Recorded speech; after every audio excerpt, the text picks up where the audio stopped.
Hey everybody, I'm Tim Ward and welcome to Garden Sense Radio. Now it's going to be a short video today, primarily because of the abundance of questions that we received this past week. They all kind of dealt with the same thing, and that was working with your plants and trying to bring them inside for the winter. Now, it's getting cold, and so like I said, we have had dozens of emails in the last week or so about bringing your potted plants inside. Now, it's really important to understand what type of plant you have and understand that not all plants react the same way. Some require a little bit more proactive care and others don't. So again, a quick Google search for the type of plant that you're looking to bring inside, or obviously you can reach out to us and we'd be happy to help. Some plants are going to require you to prune them a bit when you bring them in. Others are looking to go dormant and you really need to trim them back. Some plants require fertilization if you're going to bring them indoors, while others don't. So again, do your research and understand the type of plant that you have, and don't just assume that you know what to do if you haven't worked with that particular plant before. Now, a lot of you have been doing this for years and you're in your routine, and that's great. We don't want to break that. So this video really is going to speak more to those people who have some new plants that they haven't brought indoors before, or maybe they've always had these plants but they've never brought them indoors. So again, this might be only speaking to a small portion of our audience, but based on the emails that we received this past week, I think it's pretty important. Let's talk real quick about feeding your plants. All right, there's two primary ways that we would recommend feeding your plants. And again, this is assuming that the particular plant in question is a plant that requires some type of a fertilization or some type of nutrition while it's being brought indoors.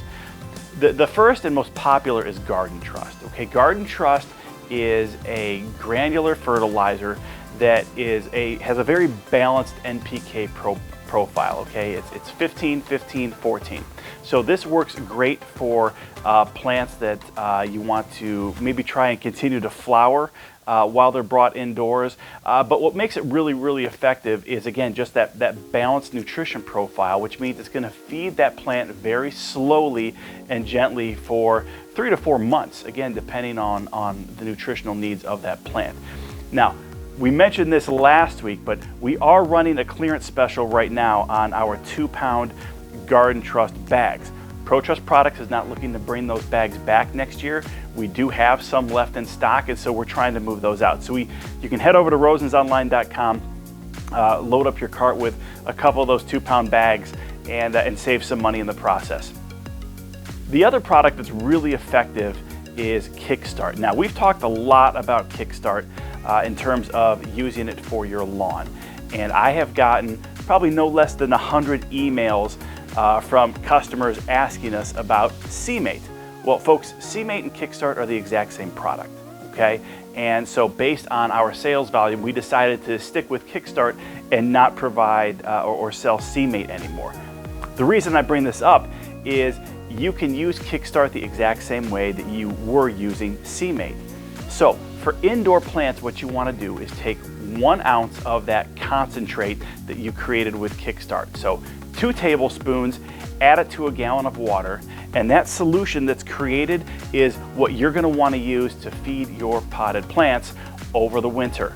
Okay, you can give that a little feeding once a week. It's going to be perfectly safe, but what it's going to actually do is really help out those roots. So in the springtime, or when you're ready to allow that plant to really start to blossom again, or even move it outside, it's going to be in a really good position thanks to the nutritional profile that Kickstart has. Now, another thing that we've been getting a lot of questions about is, hey, I'm bringing the plants in, where should I put them? Well, again, you want to try and keep it a steady temperature if it's a plant that you're trying to allow to survive in terms of its blooms, staying green, and to really enjoy. Now, again, you really need to understand the type of plant that you have. Some plants really need to be cut back, and they need to be kept in a cool and dry place. It should be dark, and so again, that's going to allow the plant to fully go dormant and to frankly rest. Some plants don't need that. And so what you want to make sure that you do is that if you're bringing them into your house, you're keeping the temperature of that house somewhat steady, but you're going to want to keep it away from real drafty areas because again, that's going to be potentially a little bit dangerous for the plant, especially if you're keeping your house at 70 degrees, but you're constantly getting 20-degree gusts of wind when you open the door, and it's hitting that plant every time, or you're cracking a window. So again, you want to try and maintain that constant temperature again through that winter season. You also want to make sure that you keep it, as I just mentioned, out of drafty areas. So try and keep it away from windows. Make sure that it's not touching a window.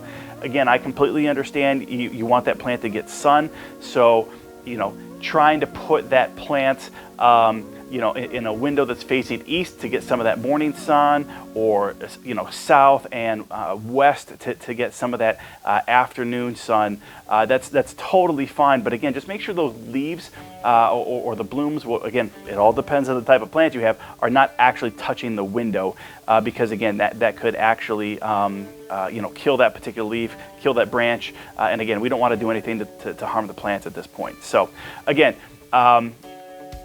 we've gotten a lot of questions about this, so please feel free, if you're just not sure what to do, email me directly at rosensonline@yahoo.com. I'm happy to respond to your request about how you should handle your particular plant. Again, all I need from you really is what type of plant and what you're looking to accomplish with it, and then we can absolutely help you in terms of the best steps that you should be taking. Couple of more things here, guys, real quick. I just want to remind you, I mentioned the Garden Trust sale that we've got going on. We also have a clearance sale that we're running on rosensonline.com for Dimension. Again, ProTrust is changing the size of the bags next year. They've tweaked the formula a little bit. It's going to be way more effective.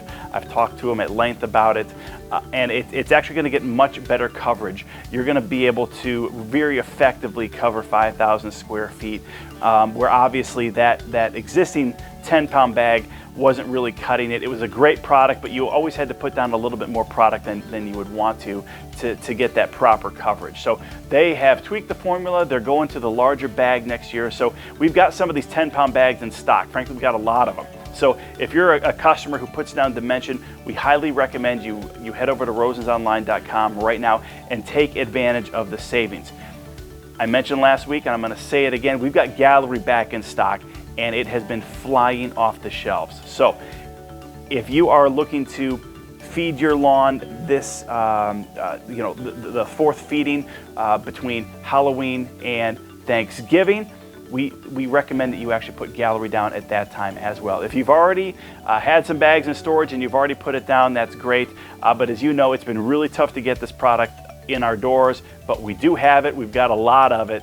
So head over to rosensonline.com, add a couple of bags to your cart, and again, you're going to want to put that down right around the time of your fourth feeding, which should be between October 31st and Thanksgiving. Folks, thanks for taking the time to watch this video. Remember, if you have questions, send them to rosensonline@yahoo.com. We'll be happy to get back to you within a couple of days. Thank you so much. We really appreciate your time, guys. Have a great week.